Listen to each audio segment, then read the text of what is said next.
clear by this statement that Sattva is the Ishta, is the most desirable quality for people who are interested in Sāṁkhya, Yoga and the matters that are. But even for ordinarily, Sattva gives, if you can keep the mind more and more and more on a sattvic level, the mind is going to feel sukha.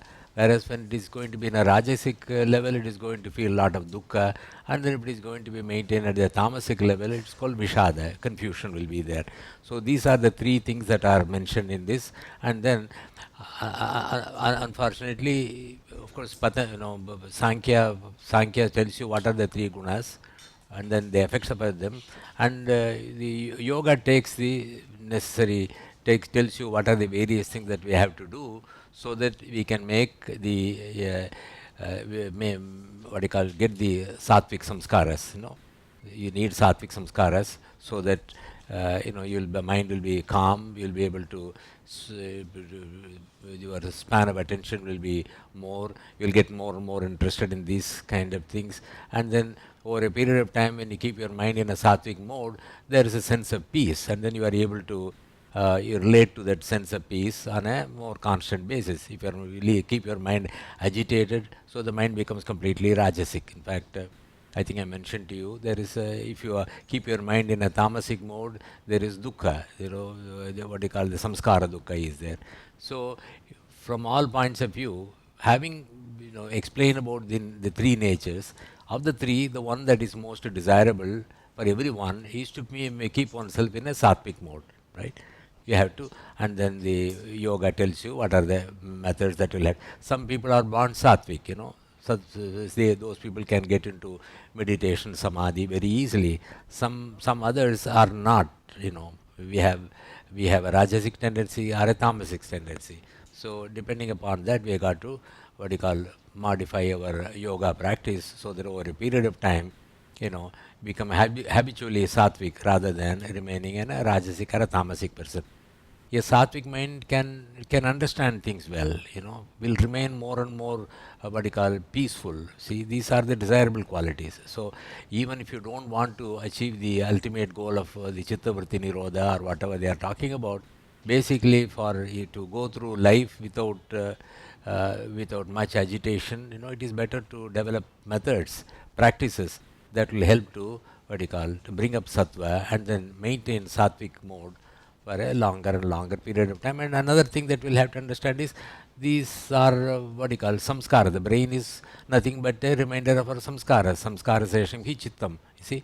So when you give opportunity for the mind to remain in a particular mode, then over a period of time those samskaras dominate, and a person who is able to develop these samskaras will be able to maintain that.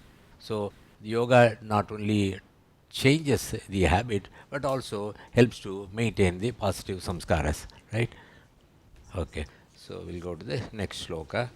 Avivekyadihi siddhaha traigunyat tad viparyaya bhavat karana gunatmakatvat karyasya avyaktam api siddham. Now he says that I have proved that there is Moola Prakrti, with these various arguments.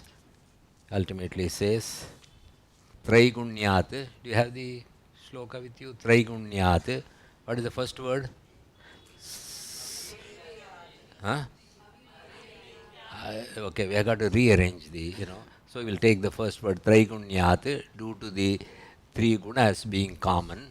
The three gunas are common, Traigunyat. What are they? Avivakyadihi, the characteristic aviveka, which is mentioned in the 11th shloka. In the 11th shloka, there is a reference to the avivek. What is the aviveki?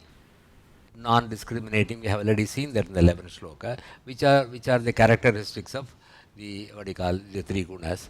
Siddhaha, this is proved. Traigunyat. Tat viparyaya abhavat. And then we don't see anything other than the three gunas in the entire universe, according to him. That is why we go to the Bhagavad Gita number, where they try to explain the manifestation of the three gunas in different aspects of our life, of the environment. Okay, you see what I mean? When everything, when nature is functioning, normally, then it is in a sattvic state. Okay, then it is in a sattvic state.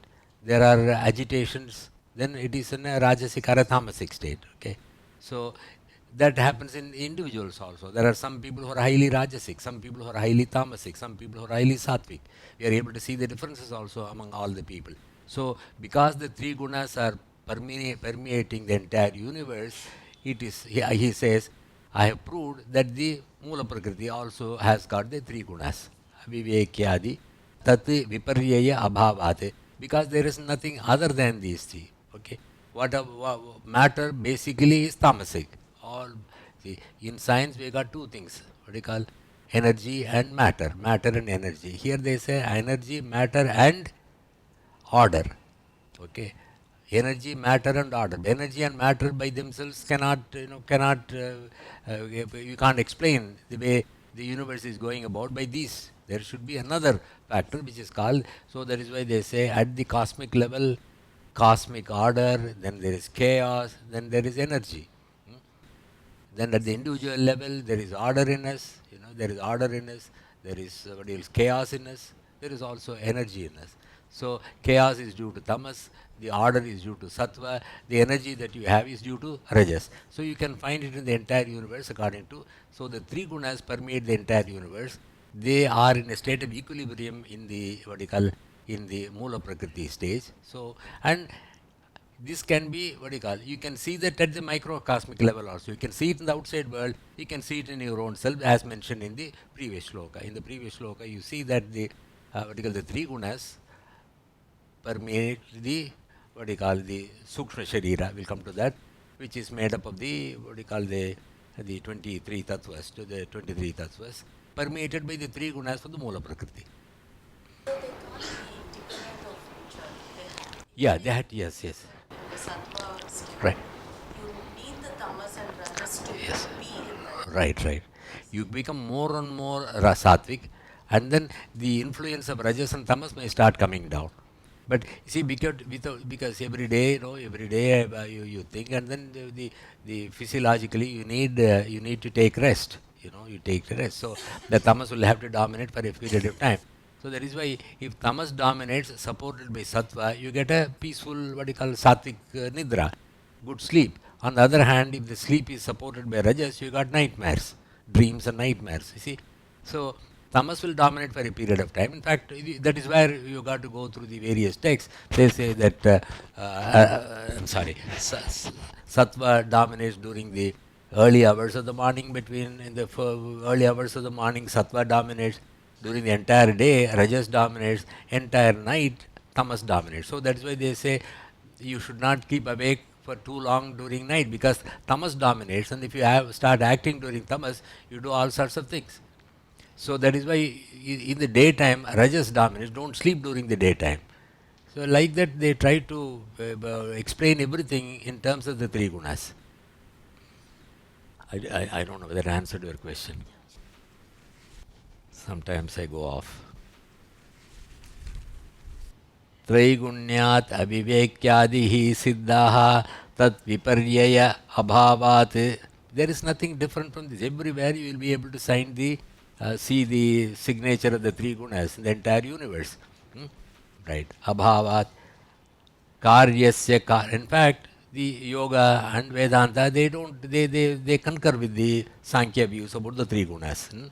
So even though there may be some differences in the ultimate analysis, so far as the three gunas are concerned, so far as the non-changing nature of the consciousness is concerned, all of them agree on. All the Nivritti Shastras agree on. What are the Nivritti Shastras? Nivritti Shastras are those philosophies that tell you to get out of the repeated dukkha. That's what we start. In yoga they call it hem dukkha managatam. We got to get rid of all the dukkhas. Here dukkha traya bigataha. So to get over the three types of dukkhas here. Yes, sir. The Sankhya is the first preference to Gunas, or you can find Gunas anywhere? As an established philosophy, you find it in the in Sankhya. Of course, it's very difficult, because the gunas are mentioned in the Vedas also. So, according to the scholars, the other three philosophies, what do you call, the Vaiseshika, Nyaya and Mimamsa, they also refer to that. The way they have been able to develop into a philosophy, giving importance to the three gunas, saying that you can explain the nature by the three gunas. So by explaining the three gunas, they have been able to reduce, they have been able to what do you call, focus attention on what we should do, right? So what we should do, all the three gunas are there, don't have to be worrying about it. Try to find out the guna that is most favorable for you. That is sattva, you work on that. So forget about the others, let others deal with that. Somebody wants to be tamasic, let him be tamasic, let somebody else be. But in your own interest, in my own interest, I would like to be sattvic. So Sankhyas, according to, the way we have understood, Sankhya is the first philosophy where the whole thing is, as a system is well organized in Sankhya. Maybe the references are there in other philosophies also. And then the nature of the true nature of the self also is mentioned only in Sankhya to start with. The nature of the Purusa, non-changing awareness, that is pointed out by in Nyaya, the what you call the Atman is not pure consciousness. It is more related to ego. But this is the first what you call philosophy according to conventional wisdom. This is the first philosophy where two things are important in this. One is the development of the three gunas as the source of the universe, and the nature of the Purusa, which is the nature of which is pure, non-varying consciousness. These two are the main information given here. Yoga takes it up and then tries to tell you what are the various things that you got to do so that you can achieve this. Here they don't tell you how to go about. They tell you in a way that by deep contemplation you will be able to achieve this. Okay, but then in yoga they come out with definitive methods by which. And then yoga takes care. Here it is, unless you already have a sattvic mind, this is not possible. Yoga tells you, if you don't have a sattvic mind, all it will help you to develop the sattvic mind. That is how yoga takes, yoga is for everybody. In fact, if you look at the Yoga Sutra, there are three groups of people, I think I mentioned to you. The entry-level yogi, the Kriya Yoga is mentioned, so that the Chittavritis can be brought down. Then Ashtanga Yoga, where you become more and more sattvic, and for ultimately the Samadhi Yoga. They find the first chapter for the Uttamadhikari. So it is a very comprehensive method of achieving what Sankhya as a theory offers, right? So we'll read this sloka number 14, isn't it? Yeah. Avivekyadihi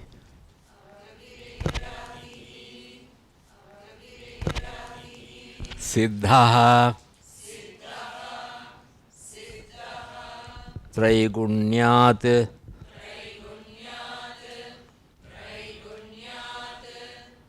तद्विपर्यय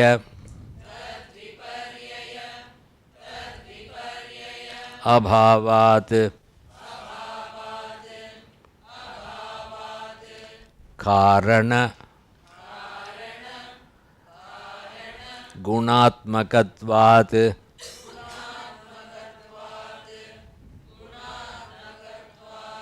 कार्यस्य अव्यक्तम् अपि सिद्धम् अविवेक्यादिः सिद्धाः त्रैगुण्यात् तद्विपर्ययाभावात् कारणगुणात्मकत्वात् कार्यस्याव्यक्तमपि सिद्धम्. Okay, viparyaya abhavat we have done, isn't it? Okay, karya means what? Karya means action, but here what? Karya are the effects. What are the various effects? The 23 tattvas, mahat, etc., etc. All these karyasya. Karana gunatmakatvat. We have seen that then all the karya, the mahatattva, Mahatattva, there is universal intelligence is there, they created the whole thing, and then it is maintained by that. Then what happens? Sometimes the tamas dominates there is chaos in the universe. Like that, you are able to see, and then similarly at the microcosmic level, sometimes mind is clear, sometimes it is absolute chaos, sometimes it is highly agitated. All these three the things keep on changing. So he says karyasya of the various evolutes everywhere in the universe, karana gunatmakatvat, because we are able to see the three gunas in all the karyas. Karana gunatmatva. What is the karana here? Moola Prakrti. Moola Prakrti, we have seen, has got the three gunas. Those three gunas are able to. So now you got to, work back and then say, because you see the three gunas completely permeating the entire universe, you must say that the three gunas must be part of must be the Moola Prakriti. Karana gunatmatvat avyaktamapti suddham. So what is the end of this evolution? Where does it ultimately merge into? That Moola Prakriti should be there, because that is a source of the entire universe, which is made up of the three gunas. So what is it that is common in the entire universe, both at the microcosmic, the macrocosmic level, according to the three gunas? So the three gunas must rest with the Moola Prakriti. So Moola Prakriti is not a monolithic entity. It is an entity in a state of equilibrium of the three gunas. That is what we got to understand. This is the main message of this. You see? Right. So we'll get to the next one, 15. Bhedanam parimanat samanvayat shaktitaha pravrittescha karana karya vibhagat avibhagat vaishvarupasya bhedanam parimanat. Bheda means what? Bheda means the the different things. There are different things in the universe, isn't it? Am I right?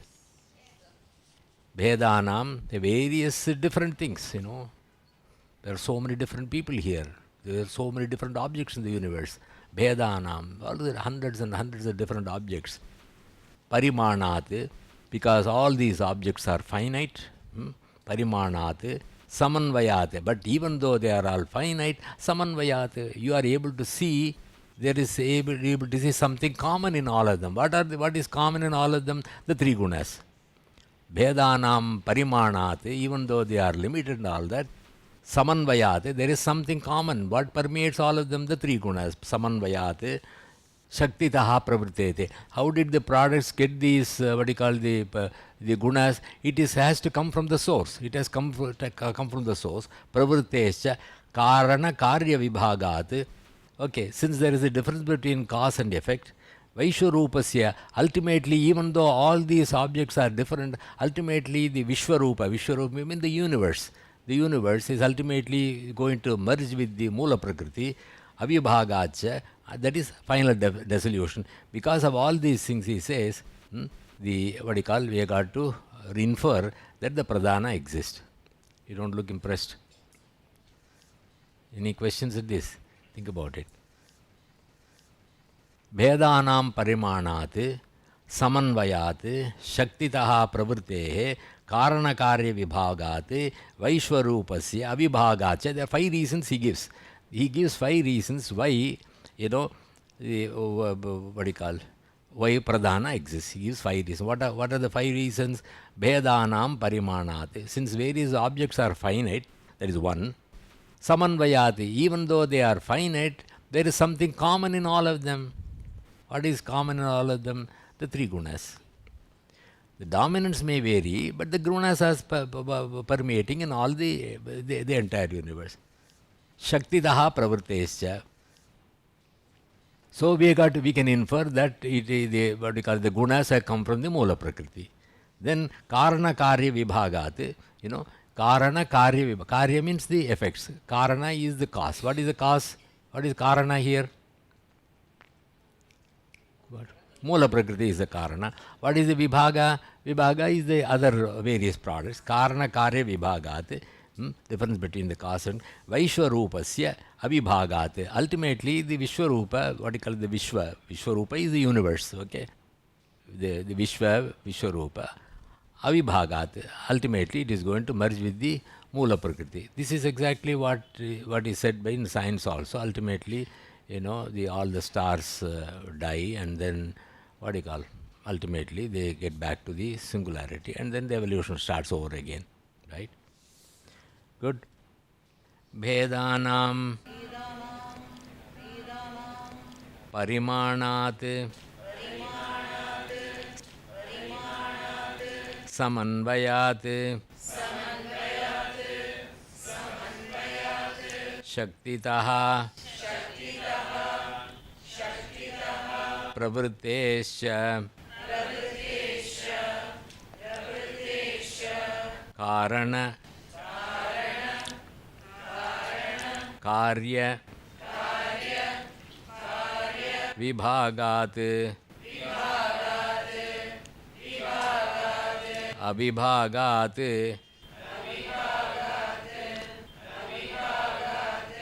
वैश्वरूपस्य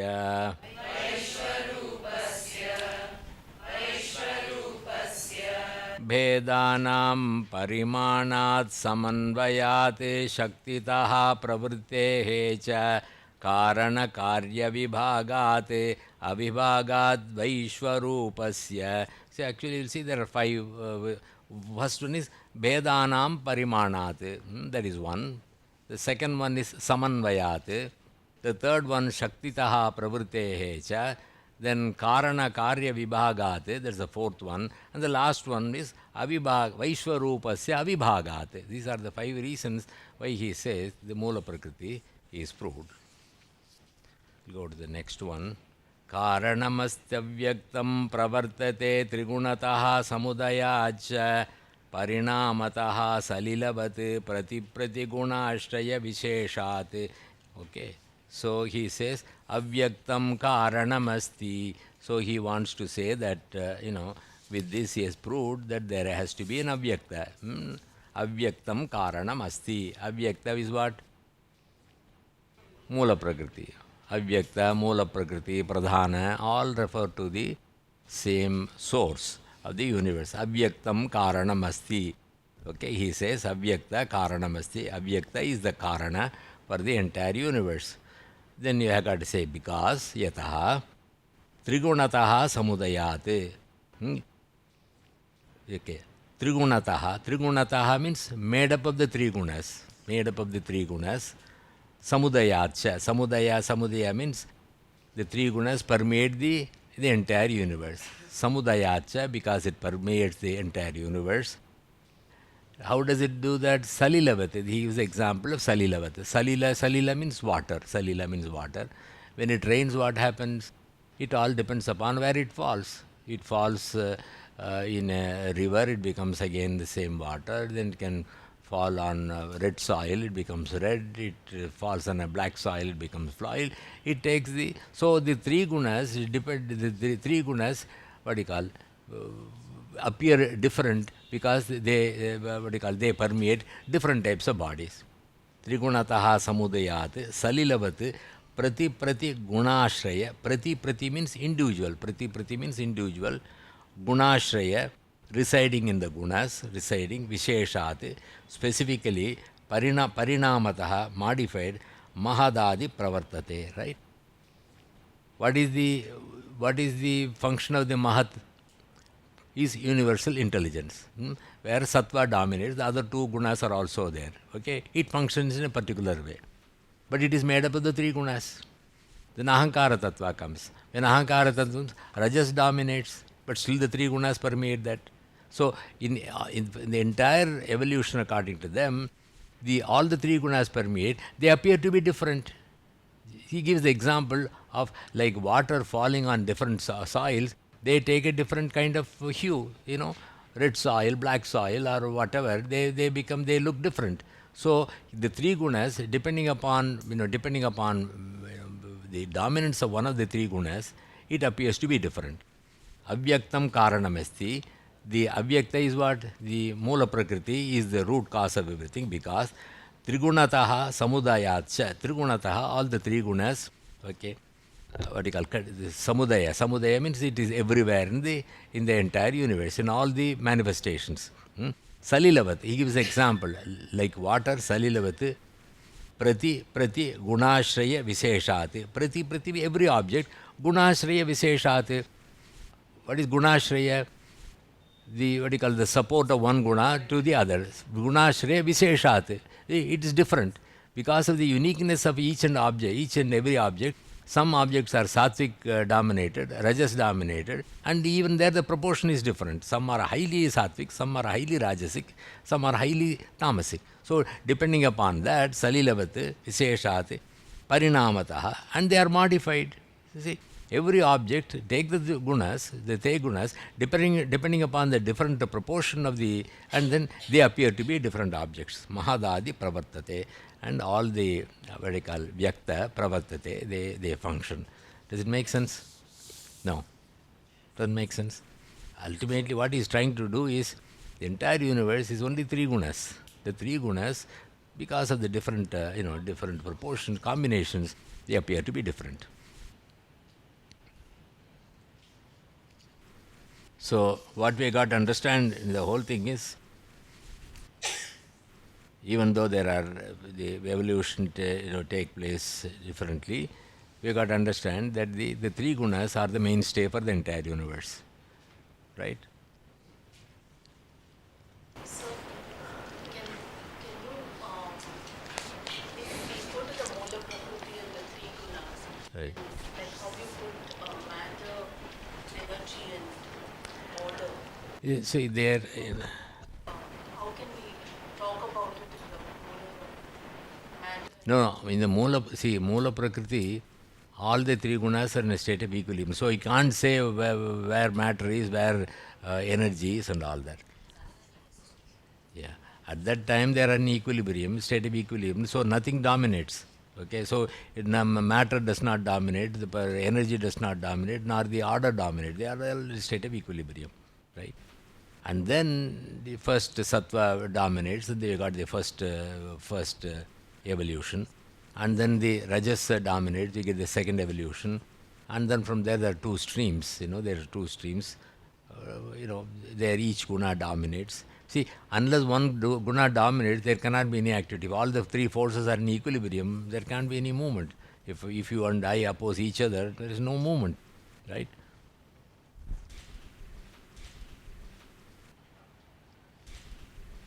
See, again, let me tell you, the main thing that we got to understand in this Sankhya philosophy about their evolution is different from others, because they say, because there are differences that you find in the, various objects, various things that we see, we have got to find out why this is happening, how this is possible, if it is all coming from one source. If it is coming from one source, we have got to explain how differences can take place, right? Then they come with the theory that everything comes from the three gunas. Three gunas are in a state of equilibrium. If there are no three gunas, there cannot be differences. The products cannot have differences. I have to explain that. And then how is it? And then even though they are said to be three gunas, they are not independent. They depend upon each other. It's a strange situation where there are three independent, three different characteristics. They function only in unison. None of them can function independently. So this is how they explain the whole thing. And then he says you can find out in your own life. Within our own self, we are able to find out the three gunas. Everywhere you are able to find the imprints of the three gunas. They manifest. So the Salilavati will refer to the three gunas. The three gunas are Salilavati. Like the same water, depending upon where it falls, it appears to be take the different colors. Like this, the same three gunas falling on each and every one of, it appears to be different. We are a combination of the three gunas in different ways. Okay, we'll go through this sloka. Karanamasti avyaktam pravartate Trigunataha Samudayacha Parinamataha Salilavat Prati Gunashraya Visheshat.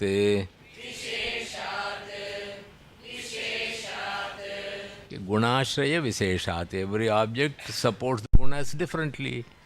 Some support sattva, some support rajas, some support tamas. Gunashraya Visheshat. Each one appears to be different, even though all of them are made of the same three gunas. Like a water, depending upon the receptacle, where it is kept, it takes different shape, different hues. Karanamastya vyaktam pravartate trigunataha samudayacha parinamataha salilavat pratigunashraya visheshat. Now he has got to relate the individual soul, which is now outside this whole discussion, how to relate the individual self with the universe, right? Sanghata parartatvat trigunadi viparyayat adhishtanat purushaha asti bhoktrubhavat kaivalyartam pravrittesya. Right. Sanghata parartatvat. Now he says that there has to be a Purusha to experience this universe. Even though the universe has got two streams, one the macrocosmic and the microcosmic team, that can't, the experience will have to be, whatever happens will have to be experienced. There has to be an experiencer. Sanghata means, you put a lot of things. Suppose Sanghata, that is, you make a home, you build a home, or build a bed. You not build a bed. What do you say that? Make a bed. Bed, then the mattress, then the sheets, the pillows, everything.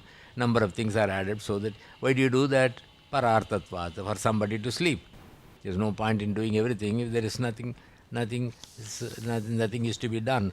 You build a house so that somebody can live in that, right? Sanghata parartatvat. So the objects themselves have nothing to gain. Look at the pillow. It doesn't gain anything by that. Everything that belongs to the Prakrti, all of them belong to the Prakrti. They don't get anything out of that. But ultimately it is being used by someone else. He gives one example. Sanghata parartatvat, for the sake of somebody else. Sanghata parartatvat. And then, so everything that is experienced in this individual, everything that happens in this individual has to be experienced by somebody. Some awareness must be there. So he says, beyond the individual, beyond this vertical physical person, there has to be an entity to experience what goes on in this. Sanghata parartatvat. This body is for the soul. This body is created for the soul, because the body has got, doesn't experience anything. Everything that is what goes on in this person will have to be seen or experienced by another entity. So he says, now he is building a case to say that there has to be a separate entity to experience all these things, which should not be changing at all. It should be unchanging. It should be able to experience all the changes that are taking place in this. Sanghata parartatvat trigunadi viparyayat. And that entity should be different from the three gunas. Why? Because the three gunas keep on changing, so there has to be an entity which is different from the three gunas.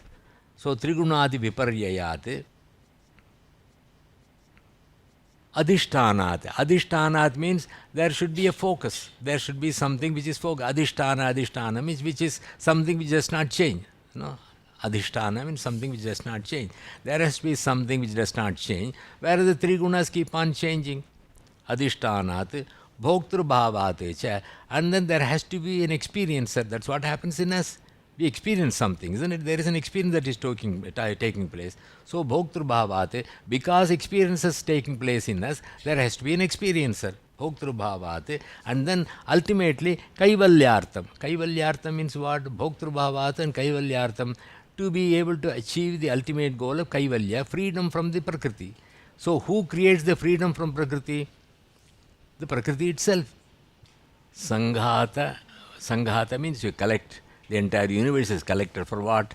This body is collected. This body is collected for what? Parartatvat, someone else. Who is that? That is the real self. Sanghata parartatvat, trigunadi viparyayat. And that self is different from the three gunas. How do you say it is different from the three gunas? It doesn't change. It doesn't change at all. Trigunati viparyayat. Another way of looking at it is Triguna don't have consciousness. All the three gunas have got, we have already seen that they have got no consciousness. There has to be something other than, something which is consciousness to be able to experience this. Trigunati viparyayat, adhishtanat. Adhishtana, I think, explained to you. There should be something non-changing. That is what the Yoga Sutra says. What does the Yoga Sutra say? Sadajñātā chittavrittayaha tat prabhoho purusasya aparinamitvat. The constantly changing chittavrittis can be known only by a non-changing consciousness. That's what the Sutra says. Sadajñātāha chittavrittayaha. All the time, whatever goes on in my mind is known to me, isn't it? Everything is known to me. That is possible. The changing chittavrittis can be known only by a non-changing consciousness. So that is what he says. Adhishtanat, there should be a focus. There should be adhishtana, statisht. It doesn't change. It's firm, without changing. Whereas my mind keeps on changing. There has to be something which does not change. Even though I am extremely unhappy, even though I am extremely disturbed, the Purusa is not changing. He merely observes that I am disturbed. He doesn't feel happy or unhappy. If I am making a lot of money, it observes that I am happy. It observes that is happiness. On the other hand, if I am very unhappy, it observes I am unhappy. That's about all. It doesn't undergo any change. It merely experiences. Now, bhoktru-bhavat. So, the Prakriti, what does the Prakriti do? It gives a lot of experiences to the Purusha. Good experience, bad experience, like different experience. It goes on giving. But the same, the same chitta which gives lots of experience, good, bad and indifferent experience, is also capable, bhoktru-bhava. Bhoktru-bhava means, bhokta means experiences. It gives good, bad, different experiences.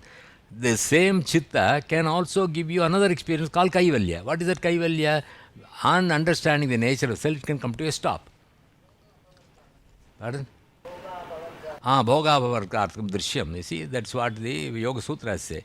Bhoktru-bhavat kaivalyartham. So the chitta, the Prakriti, gives you different experiences, good things, bad things, indifferent things. Ultimately, it is also capable of giving you kaivalya. Kaivalya means the stage where you can, the chittavritti nirodha takes place.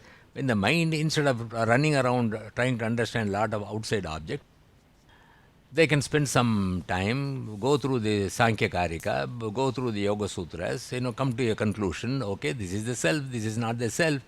And then what does it do? The same mind which has been running around is capable of producing kaivalya.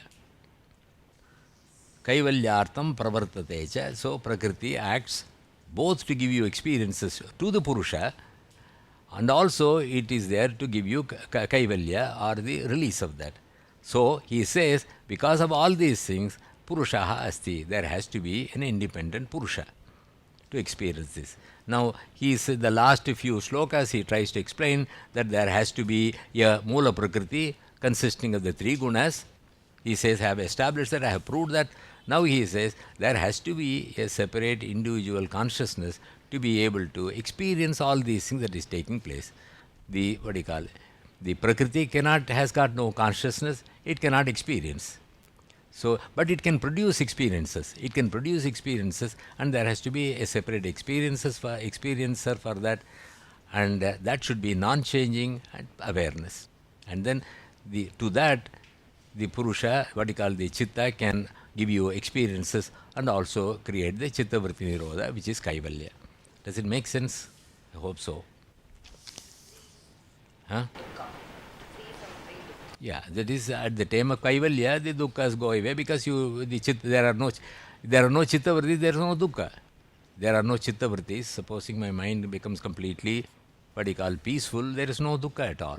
There is absolutely no dukkha, finally.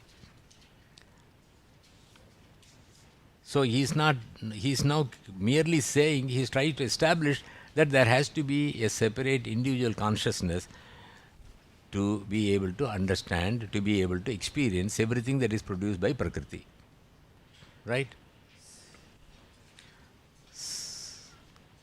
What are the reasons why he says there should be a separate Purusa? Sanghata Parartatvat. Normally, a lot of things are assembled so that for the experience of somebody else. So the entire body, mind, everything is created here for the sake of something else. There is something, some other entity which experiences all these things, which experiences everything that goes on in this person. Sanghata Parartatvat. And then that entity should be different from the three gunas. The three gunas are sattva, rajas and tamas. This entity is none of these. It is pure consciousness. It is pure awareness. Trigunadi viparyayat. So it is different from the three gunas. Trigunadi viparyayat. Adhishtanat. Adhishtanam is non-changing. Okay? Constantly it observes everything that goes on in Chittavriti. Bhoktrubhavat. Bhoktrubhavat. Because the Chittavriti, what you call, Chittavriti gives experience to somebody else. Bhoktrubhavat. And then the Chittavritis give you Kaivalya to somebody else, the Purusa. Kaivalyartam Parvartate. So these are the various things that the Prakrti does. So there has to be a separate entity, and that entity is the Purusa. Purushaha asti. So he says there is Purusa. Right? Sanghata parartatvati.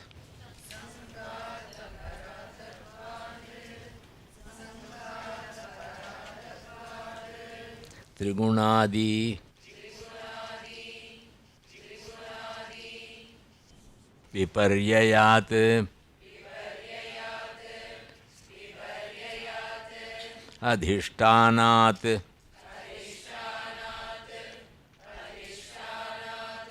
Purushaha asti Bhoktrubhavat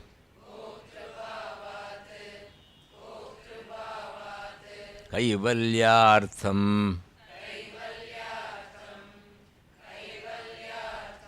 Pravrittesya. Okay, Sanghata Parartatvat. This body is a Sanghata. This body, mind, everything is created. The senses, everything is created. For not for the sake of this body. The whole thing is for a Purusha inside. Sanghata Parartatvat. It is for somebody else. Somebody else is going to experience. The body cannot experience anything. The body, everything is reduced to a Chittavriti. That Chittavriti will have to be experienced by something else. Some awareness must be there to experience that. That's what he says. Sanghata Parartatvat. And then the Parartha, the Para which is different, Trigunadi Viparyayat. My mind is made up of three gunas. Sometimes it gives you sattvic experience, sometimes rajasic, sometimes tamasic. Trigunadi Viparyayat. It is different from the three gunas. Then Bhoktru Bhavate. Then what is the Chitta does? Chitta is nothing but the three gunas. What does it do? It gives you Bhoktru Bhavat, gives you different experiences, good things, bad things, constantly. From my childhood up to now, it has been giving me more different kinds of experience. Sometimes happy, sometimes unhappy, all sorts of experience. Just, so many different kinds of experience. Sometimes give you happiness, sometimes give you unhappiness. Sometimes you spend indifferently. This goes on and on and on and on. This is called Bhoktru Bhavate. That's what is the Prakriti is capable of. The same Prakriti is also capable of giving Kaivalya to you, which we are not aware of. Now he says that you can't go anywhere else. You don't have to do anything. You got to use the same body-mind complex to attain Kaivalya.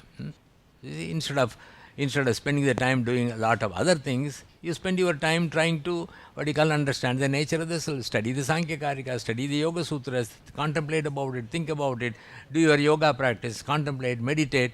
Okay, so who does this? The same person which has been doing, same person or the same body, the same Sanghata, the same Sanghata made up of the senses, the brain, all these things, which has been, the mind has been creating more and more experiences. Now the same mind is able to create what do you call the necessary chittavrittis so that kaivalya can be reached. It's a process. My mind, which used to be highly tamasic, I study these things. Over a period of time, it becomes more and more rajasic. Then after some time, it becomes highly sattvic. Once it becomes sattvic, I keep on working on this, keep on contemplating about it. I don't think about other things nowadays. I think only about this. I'm just saying. So there is a change that takes place. Both of them are done by the same chitta. Both of them are done by the same chitta. The same Prakrti does this, right? Same person, these changes take place. So both of them are provided by the same, Prakriti in the form of Chittavrittis. It provides the same, to the same. So all these things, he says, by this, pravrittescha kaivalyartam bhoktrubhavat purushaha asti. Because of this, he says, there has to be a separate entity called Purusha. Right? In fact, in the Yoga Sutras, again, it's beautifully given in one sutra, prakasha kriya sthiti sheelam bhuta indriya atmakam bhoga apavargartam drishyam. Drishya here refers to not necessarily the outside Prakriti. There are two Atmas, the real Purusha and the Drishya Atma. What is by Drishya Atma? That which is considered to be the real self. What do you consider to be your real self? This person. I consider this person, with his body, with his mind, This is we consider to be, this called the Drishya Atma, something which is seen as the real self. Okay. What is it made of? Prakasha, Kriya, Sthiti, Sheelam. They are the three gunas. Prakasha is what? Sattva. Kriya is Rajas. Prakasha, Kriya, Sthiti, Sheelam. It is made up of Tamas. All the three gunas are in me. I am made up of the three gunas. Prakasha, Kriya, Sthiti, Sheelam.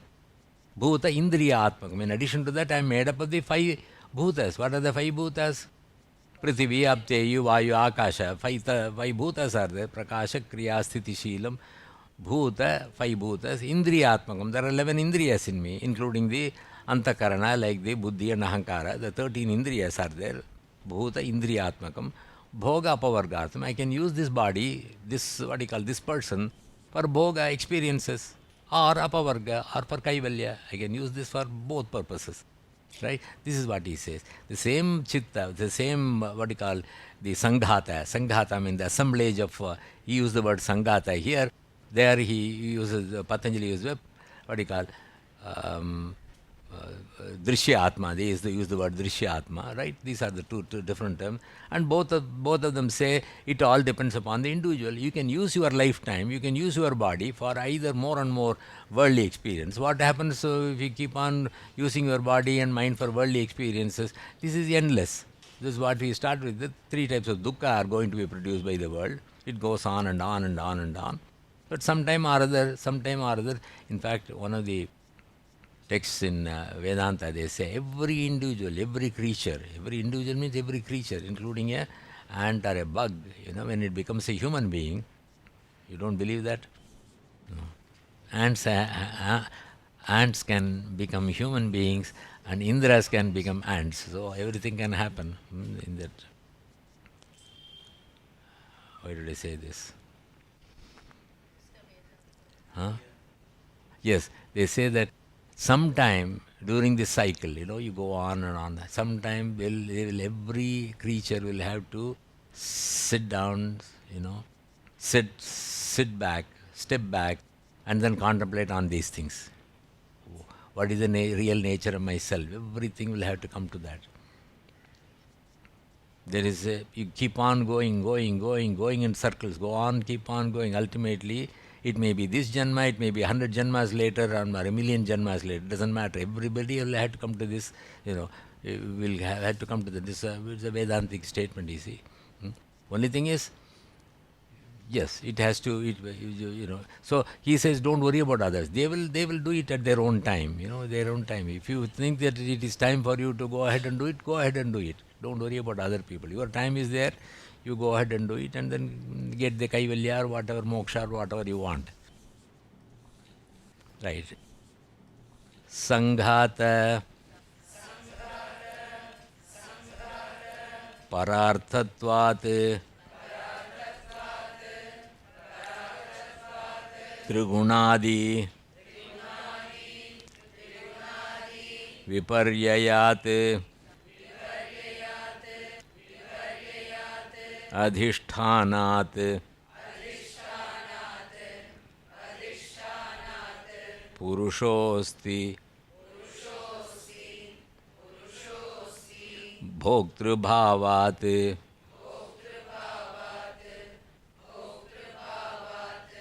Kaivalyartham Pravartate Sanghata Parartatvat Trigunadi Viparyayad Adhishthanat Purushosti Bhoktrbhavat Kaivalyartham Pravartesya Janana Marana Karananam Prati Niyamadayugapat Pravartesya Purusha Bahutvam Siddham Traigunya Viparyayat Shaiva. So his view, the Sankhya view, is there are multiple Purushas, Even though the Purushas are identical, they are all pure consciousness, there is no difference in the nature of the Purusha, but they are distinct and different, right? It is different from the view of the, view of the Buddhist view. Buddhist view, there is no separate Purusha at all. There is no separate Purusha. And then we got another viewpoint. What is the third viewpoint? There is only one Purusha, one consciousness, that appears to be many. That itself is an illusion. That one consciousness appearing to be many itself is an illusion. So these are the three different views. No Purusha, multiple Purushas, and only one Purusha. He says that there is multiple, he follows the multiple Purusha view. That is accepted by the, what? By the yogis. Yogis also belong to this viewpoint. Let us see why he says there has to be multiple Purushas. Janana Marana Karananam. Yeah. Some texts have got Janana Marana Karananam, some have Janma Marana Karananam. Do you have Janma Marana Karananam? What do you have in your book? Janma Marana Karananam. It doesn't matter. Janana Marana. Janma means, Janma means birth. Janana means also birth. Sorry. You have only Janana irka? Janma Marana Karananam Pratiniyama. Janma means birth, Marana is death, Karanana activities. Okay, Janma Marana Karananam. I may be very close to my family, my friends. I got lots of friends. I got 1,500 friends in my Facebook. Everything may be there. But then each of us is different. Janma Marana Karananam. We are born at different times, we die at different times, and then we have different activities all through our life. Janma Marana Karananam. Birth, death, and Marana Karanana means activities, or Karana also, the various limbs, the body itself. Janma Marana Karananam. Our body is different, our birth is different, our death is different.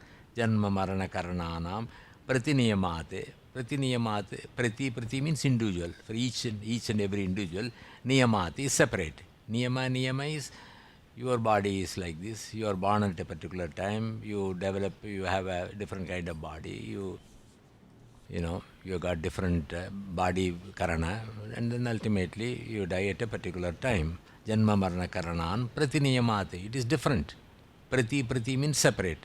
Niyamate. It is defined differently, because they are differently defined.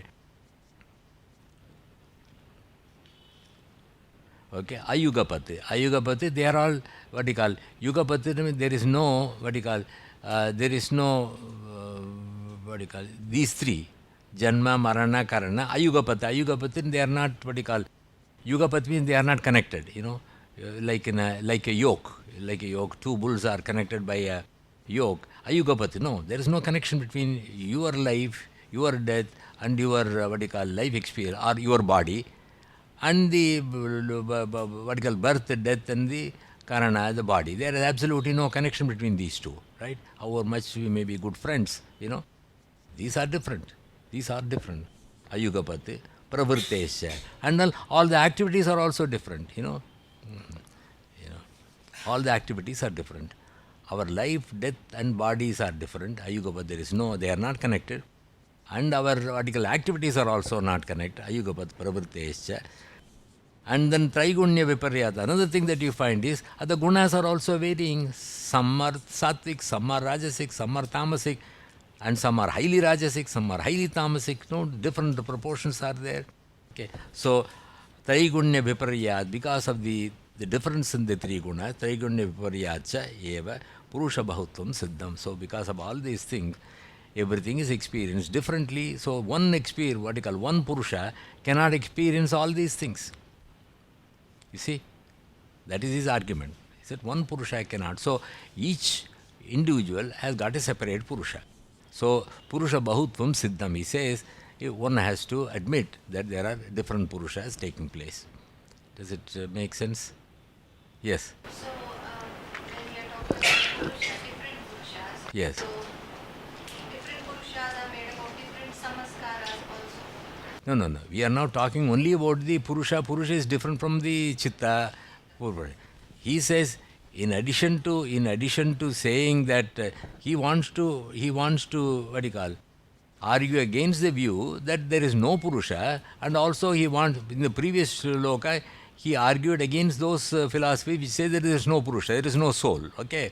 Now in this he says he wants to argue against those people who say there is only one Purusha, one consciousness, one universal consciousness, that is the Advaita, Vedanta view. He's against that. But you see the actual experiences. In actual experiences, Janma Marana Karananam, everybody has got a different body, we have got different experiences, our activities are different and our attitudes are different because the gunas are different. With all these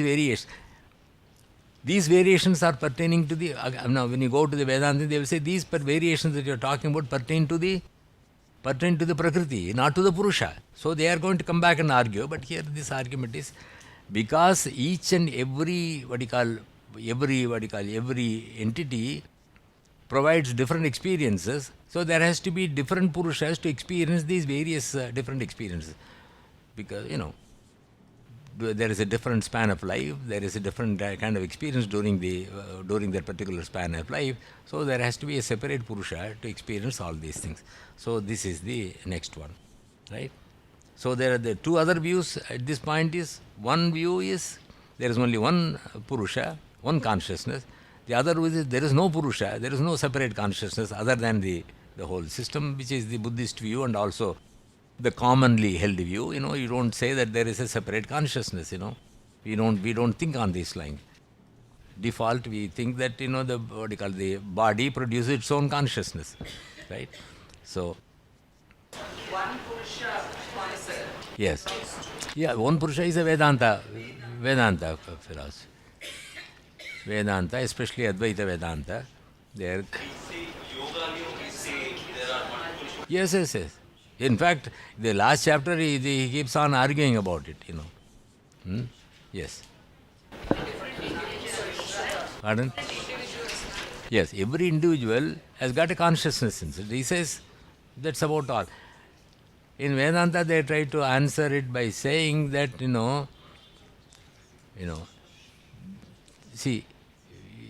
see, let us say that all of you in front of me, each one has got a separate consciousness, separate Purusha. All right, done. Now, from my experience, I am the subject now. From my experience, all the people in front of me are just part of my Chittavriti. Am I right? And then I am also, the body, the Janma Mana Karana is also part of the Chittavriti. So this entire thing is seen by only one Purusha. Okay, there is only one Purusha. He sees all these things. To say that in the Chittavriti, all the various individuals I see, according to them, don't really, there is just an illusion. It is only a Chittavriti, it is only an illusion. Okay. So that illusion is seen by one. You see what I mean? No, you don't see what I mean. What is the point in saying that all the various objects that I see, all the individuals I see in this illusion, I have got separate consciousness? There is no point in going into that. Once I admit that the entire Chittavriti, the entire universe is an illusion, illusion in the form of a Chittavriti, there is no point in saying that all it will ask me one question. I had a dream last night, I had a dream last night. I saw myself being chased by a tiger, and then a number of my friends are laughing at me, whatever, everything is going on. The dream self that I saw in my dream, okay, had an experience, he is afraid, he is being chased by that. So that experience is seen by whom? Is there a consciousness in him which sees that? No.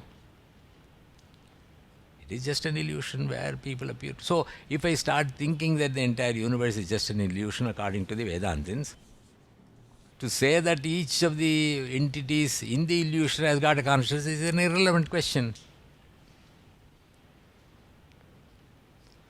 You don't look happy, that's the whole problem. So that is their argument. Okay, let us now be happy with what he has got to say. What he says is there is a separate consciousness in each and every one. This is much different from what we are normally familiar with. So the first information that he gives, this is the first what he call organized philosophy, which says that there is to be a separate consciousness, non-changing adhisthana consciousness, to be able to experience all that goes on in the mind as Chittavriti. So just try to understand.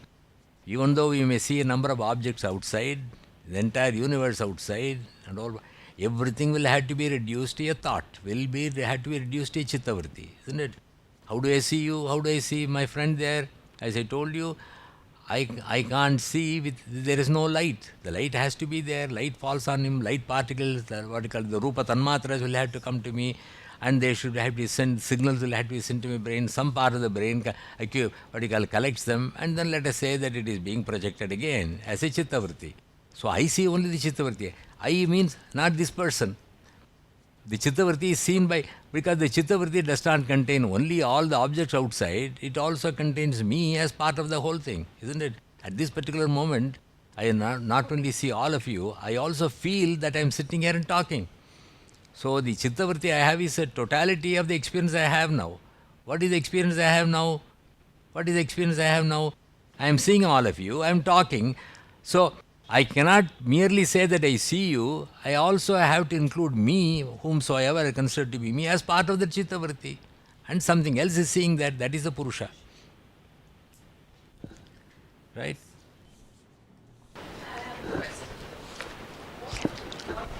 What would be if Purusha is in so many ways the opposite of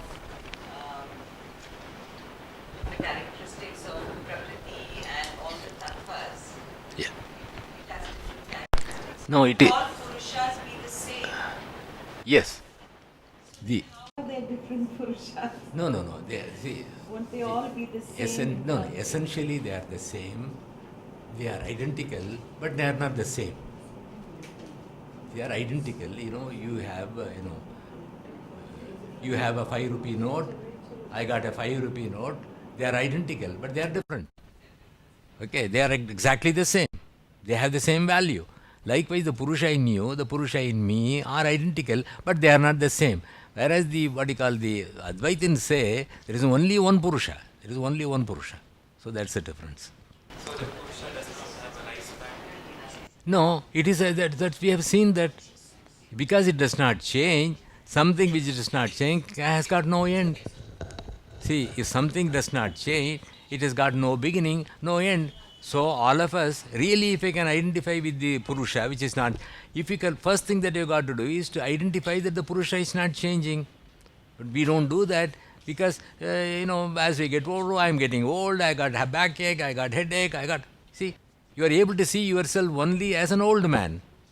But within this old man, there is that consciousness which is not aged. If my mind is able to contemplate upon that and identify with that, I become immortal. That's the main message here. According to them, see, if you are immortal, then why are you worrying? See, then you ask, no, this body is not you. This body is not, if you are convinced about it, you don't have to merely take my word for it. You got to sit down, contemplate, and then come to the conclusion that this body is not the self. And then for that, these people went backwards to explain these things to us. These people do that, the Vedantins do that, everybody says. See, the thinking of the body as a real self is what the basic fundamental avidya we have. So he tries to dispel that avidya and then say, in addition to considering the whole body as the self, there is a Purusa which is non-changing. That's what he said in the beginning itself. Na Prakrti, na Vikriti, Purushaha. He neither is produced from somebody, nor does it produce anything else. It doesn't change. It absolute. Anything that does not undergo any change, what? It cannot die. It cannot die. See, the main message of all these things is that, we worry about with the body which is not ours. The body is not ours. It is part of Prakrti. Maybe I don't, maybe it's unclear, because if all the Purushas are all the same with the Sankhya, then you don't evolve, or you do, but then there's not a samadhi as in yoga. There's a, what do you call it, Kaivalya. Yeah. Say Kaivalya. Is that the same? Yeah, it is the same. It is the same. When the Chittavriti Nirodha takes place, we say it is a Kaivalya for the Purusha. That is possible only when the mind realizes that the true nature of the self is non-changing, it is pure consciousness and it is immortal, the mind will be so happy, not happy, it is satisfied. If somebody comes and says, no, there is something else, which will make you happy, he says, no, I know the true nature of myself. There is no further interest in the mind to get engaged in all these activities. There is no further Chittavriti. But then you're joining. No, don't worry about others. Now you are Kaivalya. Kaivalya is freedom. Why do you think about other people? No, you don't think about anything else. Now your mind is free. The mind has known what it has to know. It has to know the true nature of the self. I have known who really I am. Once the mind will stop. Once that takes place, the mind will come to a stop. It won't worry about anything. It won't ask this question.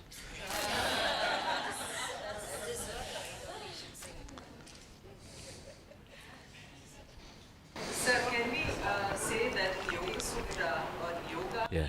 the frame of reference is the individual self. So the Purusha we are talking about is the one, Yeah. as individual. Right, enjoy yourself. Whereas in Sankhya, the frame of reference is the universe. What it says is, even there it is there. Only thing is they don't go into the details as the Sankhyas go through, because what they say is, for the mind to come to a complete satisfied state, it has to understand understand everything. They should have no doubt about anything. It has to understand the nature of the universe. It has got to understand the nature of the individual subject in that, and ultimately understand the nature of the soul. If there is a complete understanding of everything, the mind will come to a stop according to the Sankhyas. So with this knowledge, the yogis take up and they say, all right, now we have understood what is to be known. Having known that, now try to, even though when you know, because the samskaras are not there, the mind is likely to be drift away. So until I am able to see it directly, when you read the Sāṁkhya Kārikā, what is it? You get the paroksha jnana. You have some understanding about the nature of the self. But at the same time, you think about it, for anumana you are convinced about it. Once you are convinced about it, you have got to have a direct perception of that. That's where yoga comes in. Yoga tells you what are the various things that you got to do so that it becomes your own experience. Yes? So what is the difference between Samadhi and Kaivalyam then? No, Samadhi, if you go through the Yoga Sutras, Samadhi is one characteristic of the Chitta. Chitta, Samadhi is a total concentration where you even forget yourself. So you can contemplate on the various tattvas, the 24 tattvas they are talking about, you contemplate upon that, and ultimately you know the difference between the Chitta and Chit, and then you stay in that particular state. So Samadhi can be on different objects. So ultimately when you are able to contemplate upon the nature of the self, the mind does not think of anything else now. There is nothing else to think about. So that particular Samadhi is called Nirodha Samadhi. The others are called Samprajñāta Samadhi, or Samadhi is of two types. Samadhi, the activity is the same, but what you contemplate upon, what does it result in, will define the nature of your Samadhi. Nirvikalpa Samadhi, Nirodha Samadhi, Nirbija Samadhi. Right. Kaivalya Kaivalya is, see, now the mind thinks that the Purusha, what you call, mind, you are in bondage, At that particular time, when you know the true nature of this, the mind knows that the Purusha is free. Okay. So now what happens, the Purusha is not required to what you call, watch all those nonsense that goes on in the Chitta as a Chittavriti. The Chitta comes to a stop. It is peaceful. It has known everything that, see, there is a, what do you call, we don't think of the Chitta coming to a stop because the mind is keeps on acting. According to the yogis and the Sankhya, there is a stage where the mind will come to a stop. When will the mind come to a stop? He is going to give a beautiful example later on.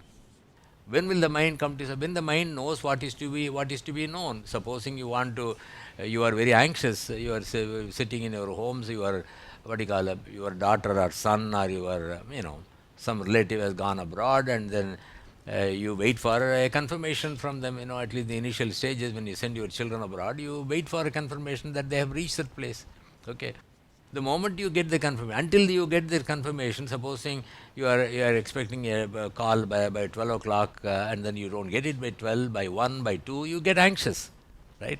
The moment you get the call that they are safe, then what happens? There is a relief in your mind. Likewise here, when you realize the real self in you cannot be affected by anything anything that happens in the Prakrti, there is an absolute, what do you call, state of peace in your mind, It cannot be attained only by reading or listening to somebody. You got to realize it by yourself. That's where yoga comes in. Right. Janana Marana Karananam Pratiniyamat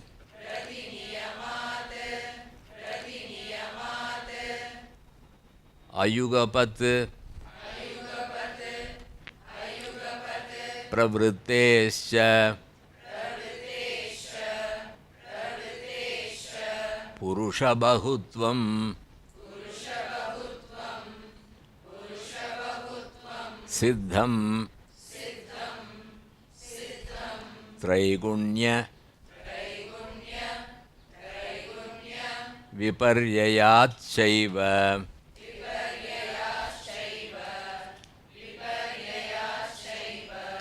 Janana Marana Karananam Pratiniyamat Ayugapat Pravrittescha Purusha Bahutvam Siddham Traigunya Viparyayat Shaiva.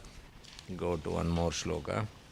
Tasmacha Viparyasat Siddham Sakshitvamasya Purushasya Kaivalyam Madhyastham Drashtutvam Akartrubhavasya. He says at this point that Purusha is really in a state of Kaivalya, even though we don't know that. We don't know that. The mind does not know. Purusha is in a state of Kaivalya all the time. Right? We'll see the meaning of this shloka. Tasmat cha viparyayasa. Tasmat means from the Moola Prakrti or from the three Gunas. Three Gunas. Viparyasate. Viparyasa means being different. Viparyasate. Okay. Viparyasate. Asya Purushasya. This Purushas Sakshitvam. What is by Sakshitva? Mere observance. Sakshitva. It doesn't, merely observes whatever goes on in. See, one important thing that we got to understand in this is everything that we experience is only a Chittavriti, Even though I see all everybody around, it is only a projection of my mind. Even though the objects may exist, I am not saying that you don't exist or I don't exist. We assume that we exist. The only way we experience this is only through Chittavriti. Only we collective information. The tanmatras go into us, and the mind is able to process them and project them. So I see only an image. I don't see any object per se. Isn't it? Okay. So now all my experience is reduced to Chittavriti. So instead of bothering about everything else, I got to take care of the Chittavriti. Once I start taking care of the Chittavriti, now I can manipulate my Chittavriti. I can choose what Chittavritis I can have. Then what happens? Then I come to the conclusion, the Chittavritis cannot see itself. There has to be an observer which sees this. And I find that according to them, the Chittavriti, particularly the one that observes everything, which is my Purusha, does not undergo any change, which is pure conscious. Anything that does not undergo any change will not die. No? If it doesn't undergo any change, you just take a minute. When I was young, the same consciousness was observing everything that goes on, that is going on as a child. Then during my adulthood, the Chittavriti is changed. When I was a child, no problem, just play around, and that is what study, there are no responsibilities, nothing whatsoever. During the adulthood, lots of responsibility. The Chittavritis were entirely different. And then you become an old person, and the Chittavritis are a different kind. You start worrying about your knee pain, your neck pain, all sorts of other things. You start worrying about death. All these things these are all different Chittavritis that take place. But there is the observer that does not go and change. I saw all those Chittavritis when I was young. I saw different traits of Chittavritis during the mid part of the life. Right? So, during the early part of the life, you used to be very happy. That is also, being happy also is part of Chittavriti. During mid part of the life, I used to be what you call constantly under stress. That Chittavriti was, during the third part of the life, I am worried. See, these are all the various Chittavritis that take place all through my life. But then, if I am able to identify with the observer, then who should be called the self? Who am I? I am the one that observes, that experiences all that goes on as a Chittavriti. If I can start thinking on these lines, I got a different approach now. What should be called as I? The one that experiences all these things. Which is the one that experiences all these things according to these people, is the Purusa. And then if you take a little bit of time, in the Bhagavad Gita, in the second chapter itself, they say that, okay, you don't have to, the Purusa, what you call the self, does not undergo any change whatsoever.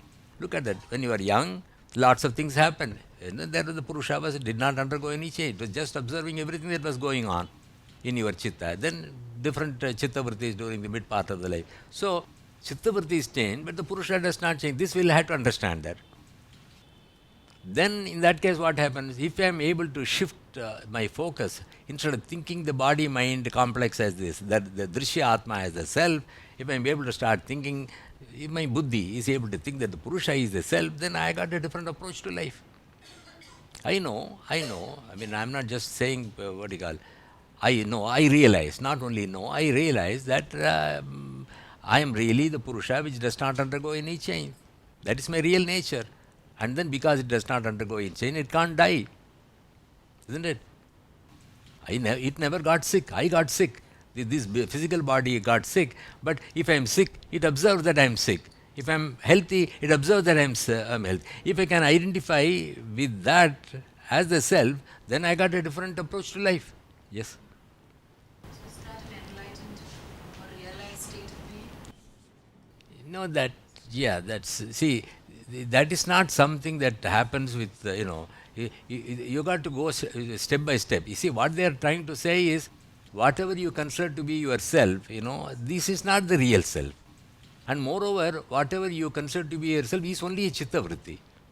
See, this body, that I am this body, is itself a Chittavriti. And that Chittavriti is being observed by a Purusha. So instead of now what we do, we don't think about the Chittavriti, we don't think about the Purusha, we consider this body as the self and then do a lot of things. Patanjali, they say, no, even the body, even the universe that you see, itself is a projection of the mind. Not that they don't exist. What you see is only a projection. What you consider to be yourself is only a projection of the mind. And then in addition to that, that projection is being observed by a non-changing consciousness. If you can solve it, you got Chittavriti here, and something is observing. Which will you call it as yourself? Which should be called by yourself? Not the Chittavriti, which is the object, but the Purusha, which is the subject. It's a simple process. So if we can identify that, then what happens? Okay, what happens to the Purusha? It does not undergo any change. Okay, that does not undergo any change. If that is not undergoing any change, as I mentioned to you, there is, it is immortal. It's a question of thinking about it and then convincing yourself about it. See, they can only say these are the various things. And some people, some people get easily attracted to this knowledge. Some people take time. It all depends upon the samskaras we have. No, I explain Malala. Viparyasat, being different, asya purushasya sakshitvam siddham. This is again an important message here. Tasmat viparyasat. Tasmat, here the three gunas or the chittavritis if you want. Tasmatcha, from the three gunas, viparyasat, being entirely different. The essential nature of the purusha is different from the three gunas. It doesn't change. It is neither sattvic, rajasic or tamasic. It is pure awareness. Viparyasat, asya purushasya, this purusha, sakshitvam, that's the next term. Sakshitvam means mere observance. Sakshi is different from somebody, from an agent. An agent is somebody who actively participates in that, he directs. Whereas here it is a sakshitva. Sakshitva, I am an agent. This body is an agent. It does a lot of activities. But the purusha is not an agent. It is just a witness. Sakshitvam siddham. It is proved. Siddham, it can be proved. And tata, further, kaivalya. Kaivalya means it is free, it is alone. Kevala means to be alone, isn't it? Keval Singh. Have you heard of Keval Singh? Kevala means to be alone. Kevala means to be alone. Kaivalyam. Madhyastham. Madhyastham means it is not disturbed by whatever goes on in the mind. Even though you may feel that I am very happy, the Purusha does not undergo any change. It merely, this is something we'll have to understand. This is the main message here. If we keep on thinking the same way I have been thinking all right, oh no, sir, I'm happy. When you are happy, it is known. When you are unhappy, it is known. It is known because of the consciousness within you. If you can identify with that consciousness, with that Purusha as the real self, and not the various, the Chittavriti which makes you think that the body is the self. You see the difference? Siddham, Tata, Kaivalyam, Madhyastham, all the Chittavritis, so far as the Purusha is concerned, does not undergo any change. If the Purusha has to undergo any change, I have seen so many experiences all through my life, but still I continue to observe. I continue to experience whatever goes on in my mind. Am I talking too much? Yes. Madhyastham, Drashtutvam means it keeps on observing. It maintains neutrality. It's not affected by the, whether it is the Chittavriti is a Sattvic Vritti or a Tamasic Vritti or a, Rajasic Vritti. It constantly observes. It doesn't close its eyes, doesn't take rest. Whether I am having a waking stage experience, it is experiencing that. When I am having a dream, it sees it. When I am sleeping, it sees this. When I have Kaivalya, it sees that. So it is there all the time, observing what goes on in the Chitta. Drashtutvam akartur bhavasya. At the same time, doesn't do anything. If you are miserable, no, it doesn't do anything. If you are happy, no, it doesn't do anything. It merely observes. Yes. Is there some difference between Sāṁkhya and Drashtutvam? No, there is a... Where it is it says? No. He says Sakshitva, Purushasya Sakshitvam Drishtam. He says, because of that it is proved that Purusha is a Sakshi.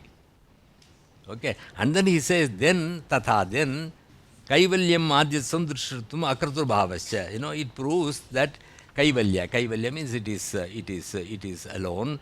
It is impartial, it doesn't change. Drashtutva, that awareness.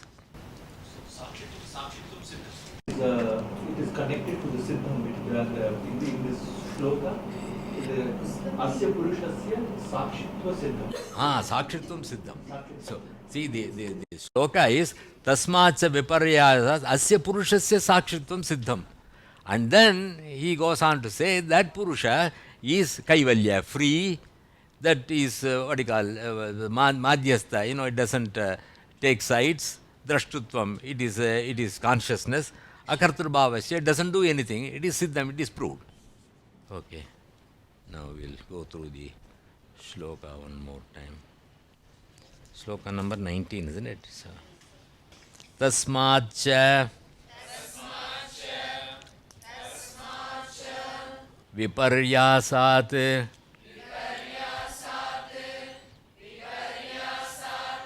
siddham sakshitvam asya purushasya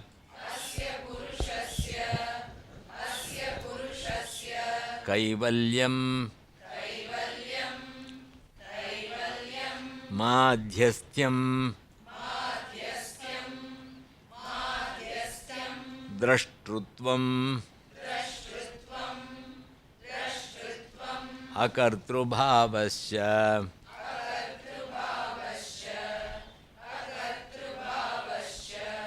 tasmacha viparyasat siddham sakshitvam asya purushasya kaivalyam madhyastyam drashtutvam akartrubhavasya.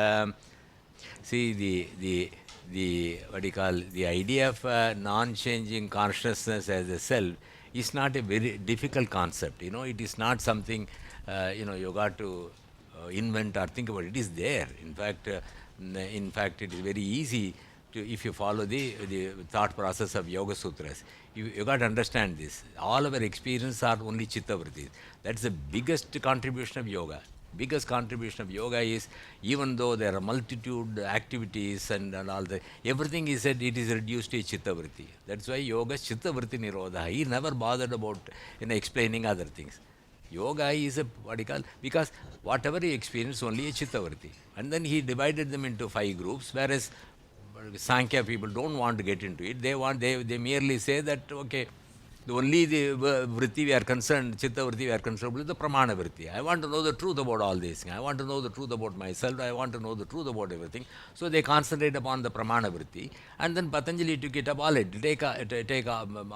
Ordinarily everybody has got not only a pramana vritti, they got viparya vritti, vikalpa vritti, nidra vritti, smriti vritti. So they put them all together. So he approached it from a different point of view. He said, all right, all our experiences are reduced to chitta vritti, and then you try to reduce all the chittavritis, overcome all the chittavritis. So he tried to reduce the chittavritis so that the mind will be able to understand the true nature of the self and then come to a complete standstill. So both Sankhya and especially yoga has done a great service. See, this Chittavriti Nirodha, that's the most important message in yoga. The 3 gunas are the very important message. And then the common, common message in both yoga and Sankhya is that the nature of the self, right? The nature of the Purusa is what you find in both Sankhya and yoga. Now, the whole thing becomes a lot easier because the objects, you see multitudes of objects that you see, all of them are reduced to a Chittavriti. The object is only a Chittavriti. Right at this moment, what I see is only a Chittavriti. There is some idea we'll have to slowly, start thinking about, Otherwise, it goes on, it goes on the way we, every now and then you got to come sit down and say, okay, what I'm experiencing, what is experience is Chittavriti, it includes this person. The Chittavriti I have right now consists of not only all the objects that are outside, but also this person.